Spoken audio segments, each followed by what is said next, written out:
Without further ado, let's start on the definition of SME. There have been many developments in the economy since 2005, such as price inflations, structural changes, and change in business trends. Hence, a review of the definition was undertaken in 2013 and a new SME definition was endorsed at the 14th NSDC meeting in July 2013. The definition was simplified as follows. For the manufacturing sector, SMEs are defined as firms with sales turnover not exceeding Rm50 million or full-time employees not exceeding 200 workers. Meanwhile, for the services and other sectors, SMEs are defined as firms with sales turnover not exceeding Rm20 million or the number of full-time employees not exceeding 75 workers. A business can be qualified as SME if it meets either one of the specified criteria, which is sales turnover or the number of full-time employees, whichever is lower. So here is the detailed definition by category, namely micro, small and medium. For micro sizes, manufacturing and services and other sectors, SMEs are defined as firms with sales turnover less than Rm300,000 or the number of full-time employees not exceeding 5. Next, for small sizes manufacturing sector, SMEs are defined as firms with sales turnover not less than Rm300,000 and not more than Rm15 million or full-time employees are from 5 to not more than 75 workers. And for small sizes services and other sector, SMEs are defined as firms with sales turnover not less than Rm300,000 and not more than Rm3 million, or the number of full-time employees not exceeding 30 workers and not less than 5. Besides, for medium sizes manufacturing sector, SMEs are defined as firms with sales turnover from Rm15 million and not exceeding Rm50 million, or full-time employees from 75 workers to not more than 200 workers. And lastly, for medium sizes services and other sectors, SMEs are defined as firms with sales turnover from Rm3 million to not exceeding Rm20 million, or the number of full-time employees from 30 to not exceeding 75 workers. Under the new definitions, all SMEs must be entities registered with SSM or other equivalent bodies. It, however, excludes entities that are public listed on the main board and subsidiaries of public listed companies on the main boards, multinational corporation MNC, government-linked company GLC, syarikat menteri kewangan diperpadankan MKD, and state-owned enterprise.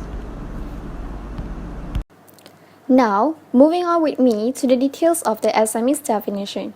Firstly, let us see on the size of operation. As mentioned by Azhani earlier, definition of SMEs can differ by size of operation, named micro, small, and medium. So in Table 1, I have summarized the definition for the small and medium categories for the respective sectors. But don't miss out the fact that micro enterprises across all sectors is also defined as SME when the sales turnover less than 300,000 or less than 5 full-time employees. If a business fulfills either one criteria across the different sizes of operation, then the smaller size will be applicable. For example, if a firm's sales turnover falls under micro enterprise but the employment falls under small, the business will be deemed as a micro enterprise. Next, we can also see the definition of the SMEs by the classification of sectors. Remember, we have manufacturing and services and other sector. So, manufacturing refers to the physical or chemical transformation of materials or components into new products. Meanwhile, services refers to all services including distributive trade, hotels and restaurants, business, professional and ICT services, private education and health, entertainment, financial intermediation, and manufacturing-related services such as research and development, logistics, warehouse, and engineering. While the others refer to the three remaining key economic activities, which are primary agriculture, construction and mining and quarrying. Classification of economic activities for purposes of definition will be based on the Malaysian Standard Industrial Classification 2008 codes. This is to ensure comparability of data from various sources and to facilitate data harmonization across the various providers of SME statistics.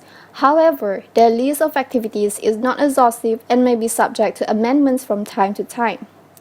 Lastly, the third details of definition of SMEs is by its qualifying criteria, which is the sales turnover or full-time employees. So the sales turnover refers to total revenue including other incomes, and full-time employees means including all paid workers working for at least 6 hours a day and 20 days a month, or at least 120 hours a month. Full-time workers also include foreign and contract workers. However, the definition excludes working proprietors, active business partners, and unpaid family members or friends who are working in a business and do not receive regular wages. So the word "or" used means that a business will need to satisfy either one of the two criteria used in the definition. So, if a business exceeds the threshold set under both criteria for 2 consecutive years based on its financial year or accounting period, then it can no longer be deemed as SMEs. Similarly, a business that is previously large can become an SME if it fulfills the qualifying criteria of SMEs for 2 consecutive years. For statistical purposes, all business establishments, including foreign businesses that fulfill the SME definition, will be classified as SMEs. In addition to the qualifying criteria mentioned, there are additional conditions that must be fulfilled to be classified as SMEs. First is on the types of establishment.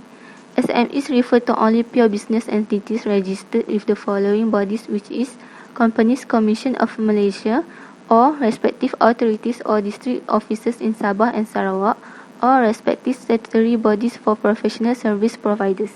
Secondly is on the shareholding structures.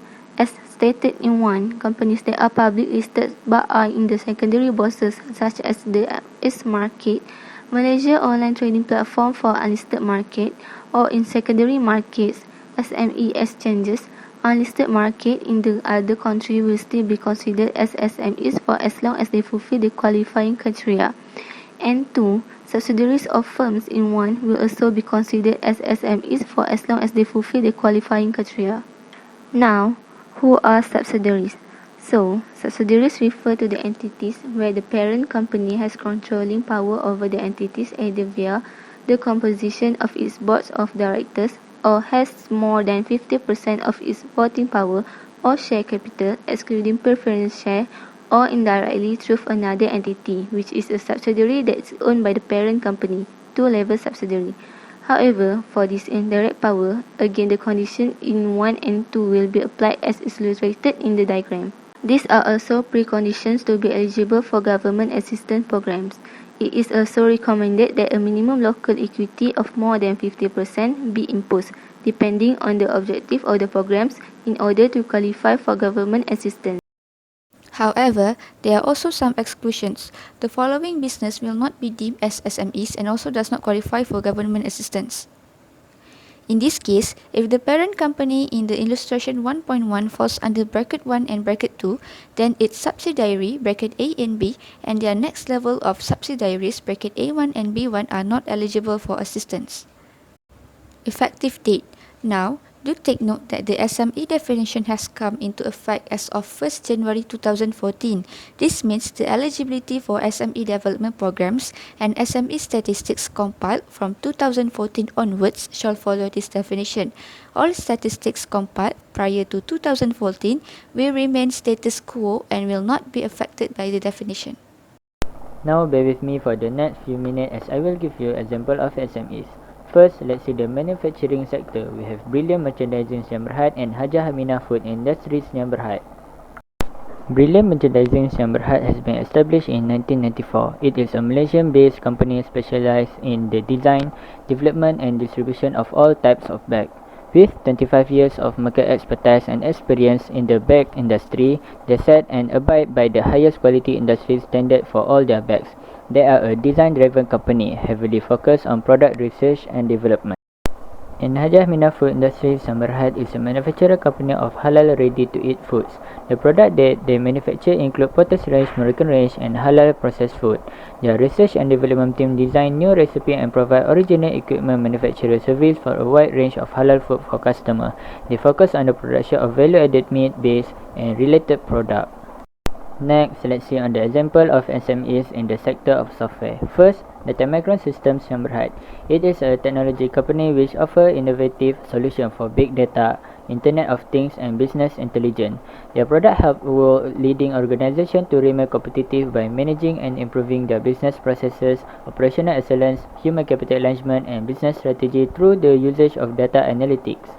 Their customers use Data Micron's product for analysis, predictive and modeling, planning and monitoring and drive successful performance in their business. Data Micron's product can be used strategically on an enterprise level or leveraged as a solution to operational requirements. We also have Secure Metric Technologies yang Berhad, which is certainly one of Southeast Asia's leading regional player in the field of digital security with core focus into software licensing protection, two-factor authentication, advanced identity and access management, public key infrastructure and cryptography. What they do are as shown in the diagram.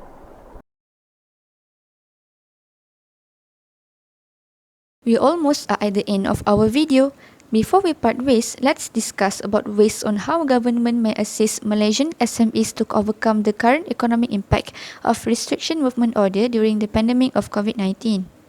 Do you know that, according to the Statistics Department, 98.5% of business establishments in Malaysia are SMEs and they contribute about 40% to the country's GDP, hire almost 2/3 of our workforce.